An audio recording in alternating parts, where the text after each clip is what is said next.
Are you new to the 12-step program and everybody's telling you, you should get a sponsor? You really need a sponsor. A sponsor will help you out. But you're saying to yourself, you're apprehensive to do it, you're afraid to do it, and you just want to sit down and chill out. But they're still pressuring you to get a sponsor. It's like the answer to all your recovery problems when people tell you, right? If you're there and you're hesitant and you're fearful of asking somebody, you're in the right place. I went through the same thing that you're experiencing, and I'm going to share some of the pros and cons of getting a sponsor in the 12-step program, okay? My name is Terry G. This is an alcohol-free life channel. If you can take a second, please subscribe, take another second, and hit that like button. Let's get to the video. One of the mistakes that I did in early recovery was to listen to everybody, okay? And I don't mean like not listen to them at all, but this whole pressure thing about getting a sponsor. I was very new in the program and people were pressuring me and I was afraid to ask people to sponsor me. But one of the biggest mistakes I made in early recovery, now that I look back, I don't know if it was a real mistake or it was just trial and error. I asked completely the wrong people to sponsor me. I really did. Some of the sponsors that I had in the 12-step program caused me more grief than they did help me. They really did. It's almost like, I don't know, it's almost like they were lonely and they wanted someone to talk to or something like that. I don't know, but let me tell you something. Some of the choices that I made in early recovery were not good when it comes to picking sponsors. My choice making wasn't that great. At the beginning, there can be a little trial and error. And that brings me to my first point. When you ask somebody to sponsor you, okay, just ask them to be your temporary sponsor. You don't have to make a big commitment and dive right in to these people and tell them all your history and tell them all your problems. You don't have to do that. Just take it, like they say in the program, one day at a time. You have to put some effort into it.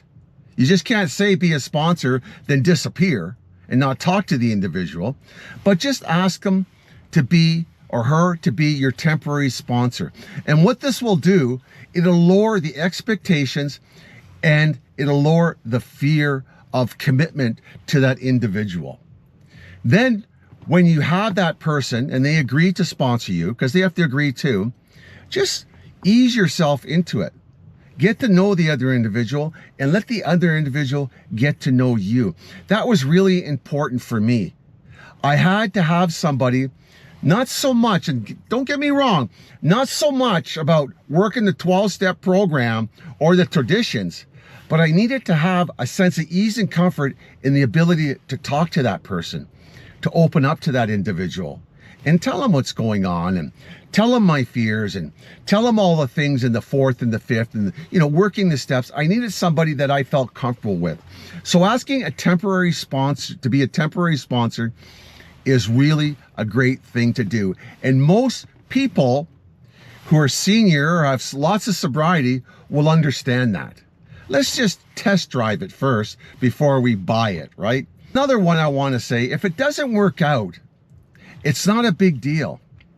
I had 3 or 4 sponsors in early recovery till I found one that worked for me. And the one that worked for me, the guy I have now, his name's Jim, I kind of tripped over him. I didn't really ask him. We just kind of meshed together. We started talking to each other and I found, hey, this guy could really be beneficial to me in my sobriety. That's how it worked out for me. I was always looking, but this sense of urgency didn't really do me any good. It just put me in a situation with some really goofy sponsors. So one of the key things I want to tell you about sponsors is that it takes time. It really does. Most of us who come in to Alcoholics Anonymous, including myself, have a hard time connecting with other people.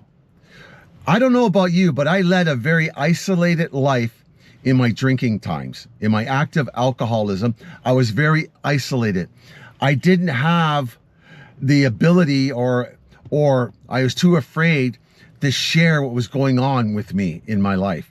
I was very, I was like an island. I was very isolated. So forming any sort of relationship, not just with a sponsor, with anybody, was a big deal for me. Okay? So you have to give it time.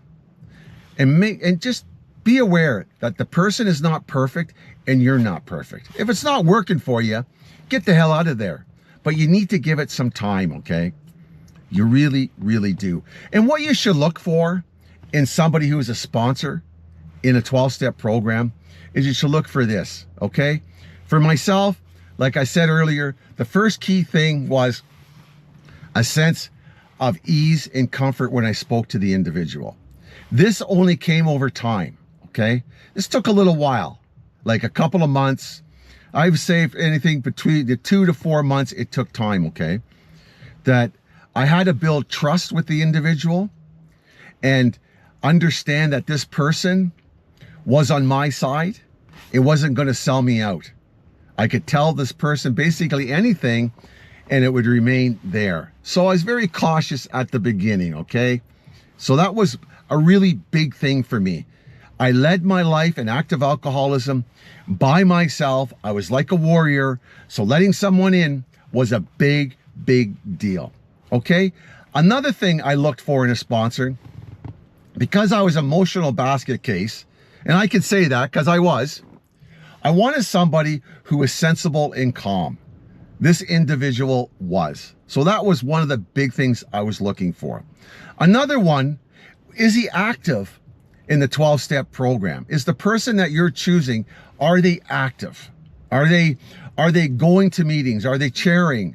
Are they working the steps? That was important for me too. Do they have a sponsor also? It's very important that they have a sponsor if they're sponsoring me, right? So this individual named Jim had a sponsor. He was working the steps. He taught me about the steps, walked me through the steps, walked me through the traditions, helped me with the service work. So he knew all 3 areas of the program. Another one was that he didn't have a lot of sponsees. I was never into anybody that had 10 or 15 sponsees, because there's no way, if somebody's working and has a family and all that kind of stuff, can give enough time to 15 different sponsees to, to fulfill their needs appropriately, because it's impossible. It's very, very difficult to sponsor a lot of guys. And I do the same. I sponsor one person at a time. I really do, because I want to give all the effort to that person, all my energy and time to that person. And that's what I wanted when I saw somebody or chose to pick somebody. Do they have the time? So when I call them up, will they have 4 or 5 minutes to talk to me? My sponsor has always had time to talk to me.